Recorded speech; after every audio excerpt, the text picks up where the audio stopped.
Hello, this is Terri Bell-Helliwell from invisiblewomen.org.uk. Invisible Women exists as a catalyst for gender equality in UK civic statues, so that we can all celebrate the great women of the past in order to inspire great women in the future. It appears that it's a truth universally acknowledged that a civic space in need of a statue will probably get one of a man, because that's what the statistics tell us. In the UK, about 85% of civic statues are of men. The remaining 15% are mostly made up of either the ubiquitous Queen Victoria, and what a good PR team she must have had, or of a sad assembly of allegorical angels and naked nymphs, generally allegedly saintly, but actually sexualised, but definitely not strong or inspiring role models for women or girls. Only about 2.7 of UK statues are of real named women with their clothes on who've been honoured for their achievements. That's 2.7% to represent 50% of the population. This gross inequality just begs the question, why? I first asked myself this when going through central London on a bus, and I saw the monument to women who served in World War II. But it took me some time to understand exactly what it was. I saw a large striking plinth hung with sculpted uniforms, but there were no women in it. It was only on reading the inscription that I realised who it was actually meant to honour. This absence of women was all the more striking because London is overflowing with statues of male servicemen, and they're all wearing their uniforms, riding horses, bearing arms. In short, unlike the absent women, they are fully embodied, fully present, fully represented.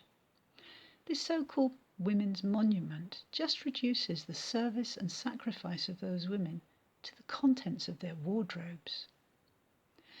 This stark contrast is repeated all over the country and all over the world. So again the question is why? We can see that statues have been erected since earliest times, and it's an expensive business. So it's been almost exclusively the regal or political powers of the day who could choose what to put up. And in patriarchal societies, the predominantly male leaders have chosen male institutions and male preoccupations to take centre stage over the centuries, wilfully blind to the real contributions of women. This is nicely illustrated in Leeds. Here we see the mighty Black Prince wielding power physically and regally.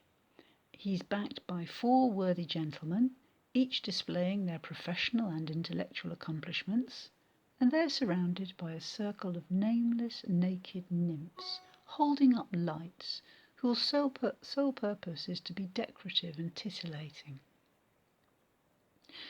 But does this unequal representation have any effect? Well, given that we've had equal pay legislation for over 40 years, but still have a huge gender pay gap, it does seem that, apart from legislating for equality, there must be other influences at work.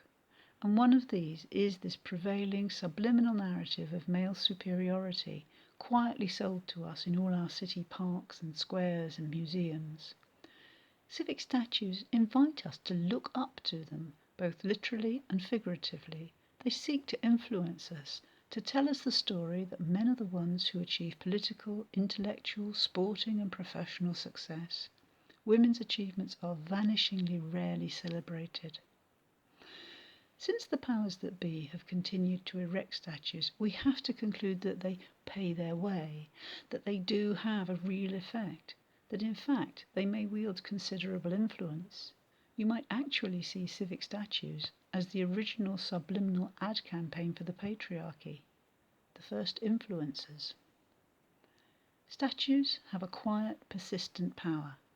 They last a very long time.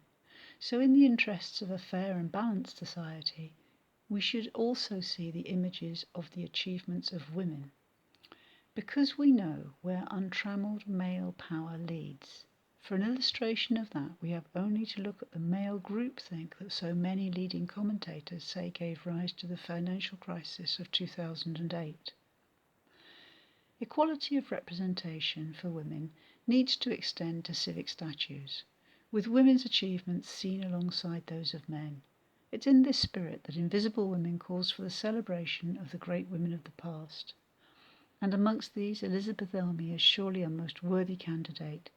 She made a major contribution to equality of representation in the UK. She was described by Emmeline Pankhurst as the brains of the suffragist movement, which was a massive, complex, sophisticated organisation that achieved an unprecedented success, a success that fundamentally benefits the entire nation and all of us to this very day. So to borrow and update the suffragettes' cry, plinths for women are wanted everywhere.